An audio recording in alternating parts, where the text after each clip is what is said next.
और अब बात छठ को लेकर राहुल गांधी के उस बोल की जो महागठबंधन के लिए सेल्फ गोल बन सकता है। छठ को लेकर राहुल गांधी के बयान पर सियासी घमासान तेज हो चुका है। पीएम मोदी ने जहां इसे छठी मैया के साथ पूरे बिहार का अपमान बताया, वहीं अमित शाह का कहना है कि पूरे चुनाव में जनता इस छठी मैया के अपमान का हिसाब चुकता करेगी। उनको यमुना से कुछ लेना देना नहीं, उनको छठ पूजा से कुछ लेना देना नहीं, उन्हें सिर्फ आपका वोट चाहिए। अगर आप कहोगे नरेंद्र मोदी जी आप ऐसा ड्रामा करो वोट के लिए, वो कर देंगे। जो भी करवाना है करवा लो।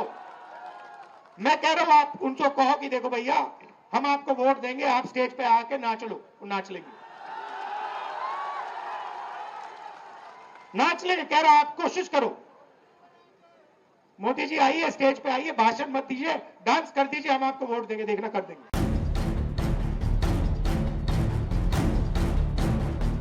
अपनी विदेश यात्रा और एक लंबे अंतराल के बाद राहुल गांधी जैसे ही बिहार के चुनावी प्रचार में पहुंचे, बीजेपी को एक बड़ा सियासी मुद्दा थमा दिया। बिहार में आस्था के सबसे बड़े पर्व पर सियासी बात करके राहुल ने एक तरह से फुल टॉस गेंद फेंकी तो बीजेपी ने भी चौके छक्कों की बरसात कर दी और खुद मोर्चा संभाला प्रधानमंत्री नरेंद्र मोदी ने। बिहार में प्रचार के दौरान पीएम मोदी ने राहुल गांधी पर करारा प्रहार किया, साथ ही आरजेडी को भी घेरा। आरजेडी कांग्रेस के लिए कैसी बेशर्मी से बोल रहे हैं।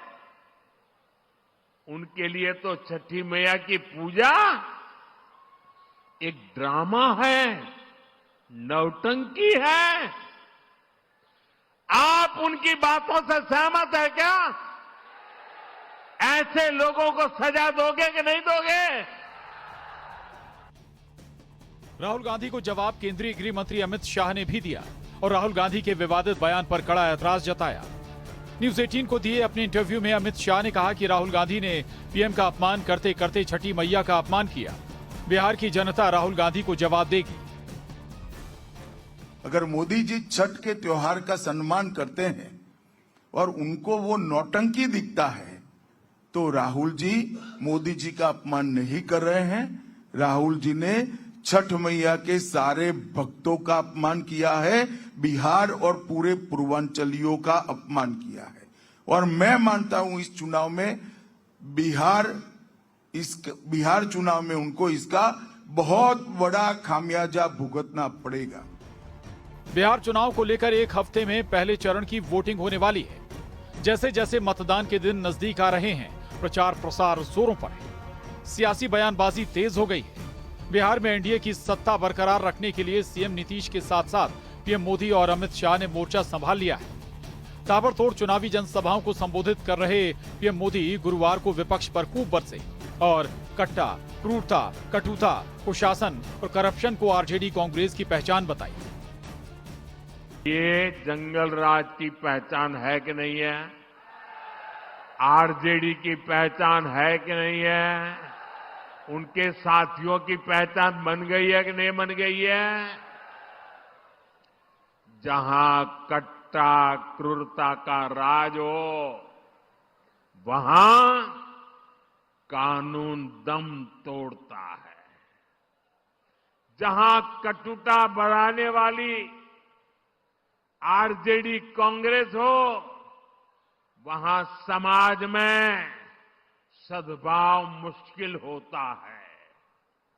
जहां आरजेडी कांग्रेस का कुशासन हो वहां विकास का नामो निशान नहीं होता है और जहां करप्शन हो वहां सामाजिक न्याय नहीं मिलता।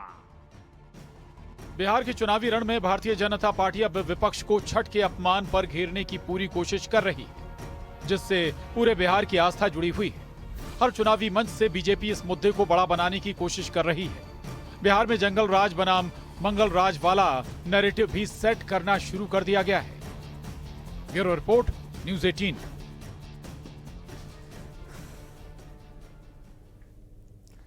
अब बात करते हैं उन छात्रों की जो सड़कों पर प्रदर्शन कर रहे हैं। आरोप लगा रहे हैं मध्य प्रदेश कर्मचारी चयन मंडल पर और मांग कर रहे हैं निष्पक्ष परीक्षा की। मध्य प्रदेश पुलिस भर्ती के एग्जाम के उम्मीदवारों को MPESB पर विश्वास नहीं है। उन्हें डर है कि पहले की तरह एक बार परीक्षा में गड़बड़ी की कोशिश की जा रही है।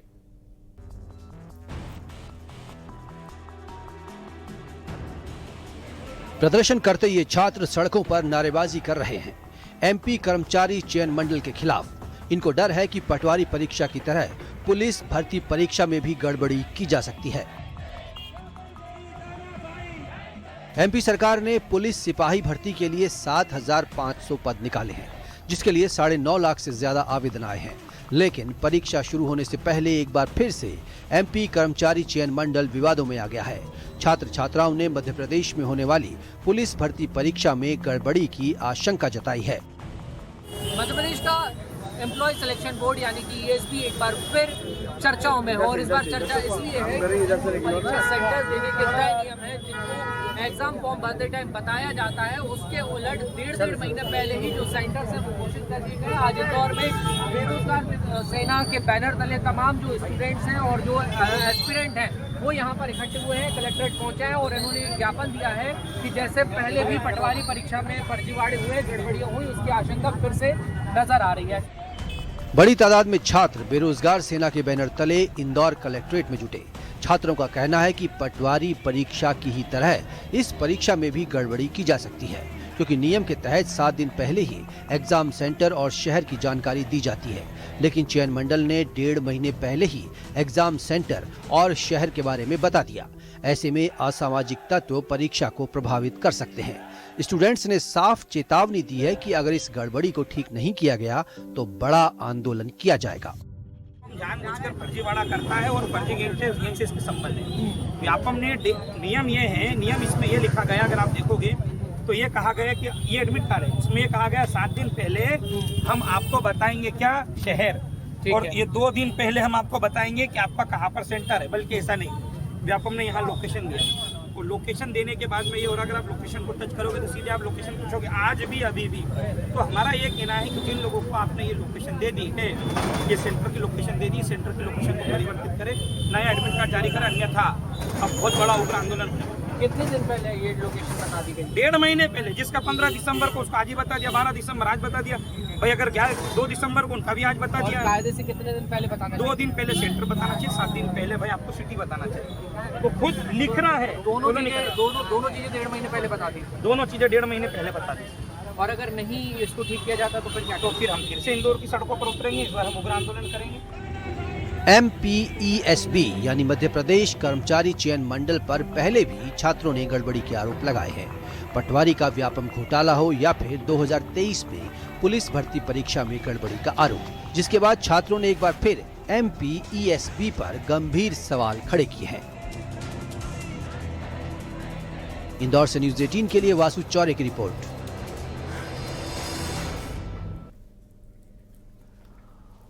एक्ट्रेस से साध्वी बनी